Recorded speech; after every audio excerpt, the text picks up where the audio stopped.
It was shortly after midnight last night, midnight this morning, in fact, the wee hours of this morning, that the House of Representatives passed the first rescissions package requested by President Trump. The legislation claws back some $9 billion with a B, $9 billion of already approved federal funding. This includes things like public broadcasting and foreign aid. It was a narrow vote, as I mentioned just a moment ago, 216 to 213, but it did meet the deadline, which was today.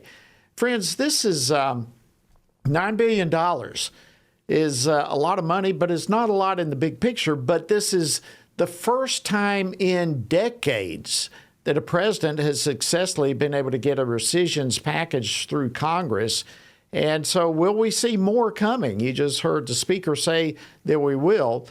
So what other areas of the federal government are ripe for pruning? Well, here now to discuss this and more is Congressman Ron Estes. He's a member of the House Ways and Means Committee, as well as the Budget Committee and the Joint Economic Committee. He is all over this issue. He represents the 4th Congressional District of the great state of Kansas.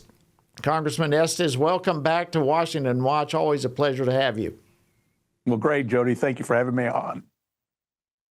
Okay, listen, for those that perhaps have not been closely tracking all the events of this week on Capitol Hill, catch us up on what actually took place the last couple of days relating to the rescissions package and getting it to the president's desk.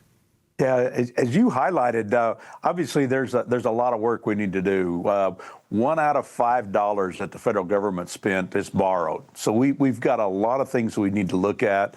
As you said, the rescission package here was the first time in decades that a president has requested that discretionary spending be pulled back. That, hey, we don't need to spend everything that was appropriated a year or longer ago, and focused on some specific areas. And, you know, if you look through what's in that rescission package, the things that we were particularly pulling out, things like funding for NPR, you know, that they wanted to fund the drag queen programs for children and programs talking about animals need to have their own pronouns and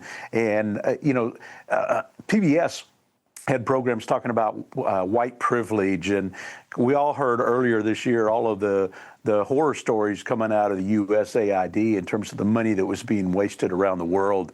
Things like $3 million for electric vehicles in Vietnam and $70,000 for a diversity, equity, and inclusion musical in Ireland. I mean, I don't know why Ireland would want to have a DEI musical, but if they do, the Irish taxpayers ought to pay for it and not American taxpayers. And so it was great to do this rescission package. I'm glad to hear Speaker Johnson reiterate today that we need to be doing more of this as we look at all of the discretionary spending that comes out of the federal government, and what do we do going forward. We've got a lot of work to do, not just on the discretionary side with rescissions, but obviously some of those automatic spending programs as well. Yeah, and speaking of, and I agree with you, it was great to see the Speaker talk about more yet to come. And in fact, the White House budget chief, Russ Vought, has said the same thing, that more rescissions are likely on the horizon. What other areas of federal government, in your opinion, may be ripe for rescissions? Well, when we look at across the discretionary portion, the spending has grown so great since before COVID.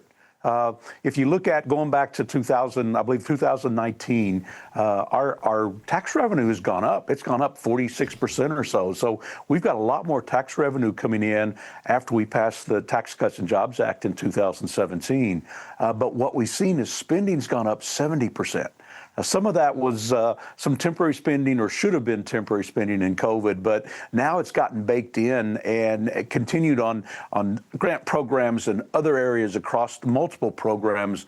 We've got so many programs at the federal level that are redundant. You may have 4 or 5 different programs in 2 or 3 different agencies that are designed to target the same issue. So we've got lots of areas to look at that.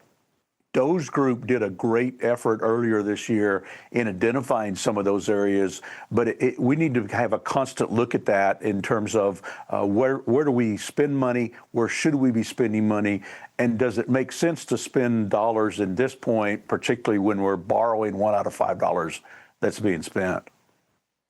Yeah, good point. I think Doge really did set the ball on the tee in a lot of ways. At least that's a great starting point.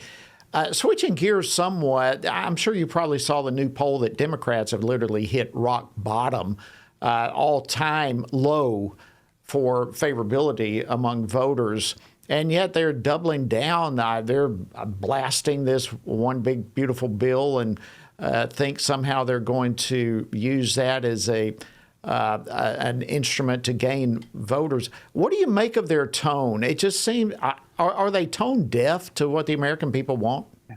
They really are. I mean, they don't have a positive message. They don't have something that they want America to be for. I mean, basically, the Democrat Party has become a party of socialists, that they're looking at how can they make government spend and dictate what people do.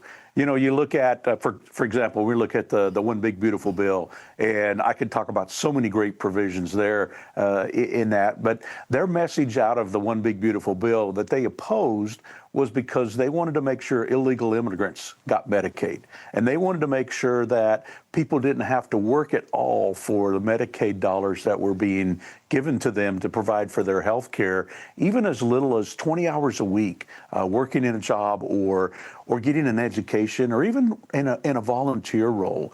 And so as they get more strident, trying to talk against common sense things, the American public's turning against them. You know, when you look at the polling data that's out there right now, of all Americans, 72% opposition to the Democrats in the positions they're taking in Congress. And even among Democrats, there's a majority. 52% of Democrats are not happy that the Democrats in Congress are actually doing what should be done for America.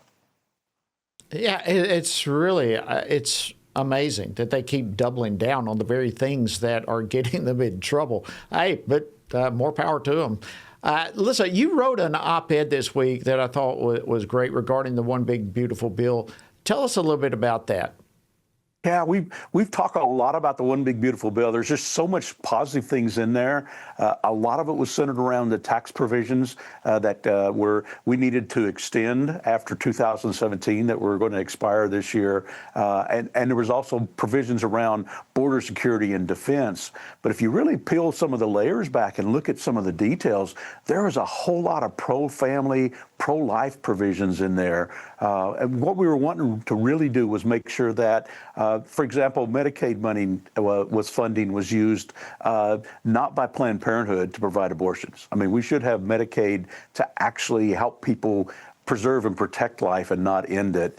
We wanted to make sure that families could raise their children. And so we focused on increasing the child tax credit for families and indexing it for inflation. We increased a tax credit for adoption for people to adopt families. And that's so important now when we see the birth rate dropping down to 11.7% per thousand.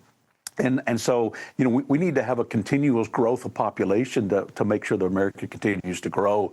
You look at provisions like employer-funded or child care provisions. We wanted to make sure that those were available. Permanent family and medical leave to help people who maybe have a temporary illness or an issue with their family. And so we wanted to make sure that after these disastrous years of Biden inflation, that people were able to raise their families and have the income to provide for their family. Well, it really is remarkable. It's a first time in decades. I just got to underscore that. First time in decades that Congress has actually been able to pass a bill of getting rid of wasteful spending. And so hats off to you and your colleagues. We're very proud of you and grateful, and this is just the beginning of more to come. Thank you, Congressman Ron Estes of Kansas. We appreciate you so much. All right. Thank you, Jody.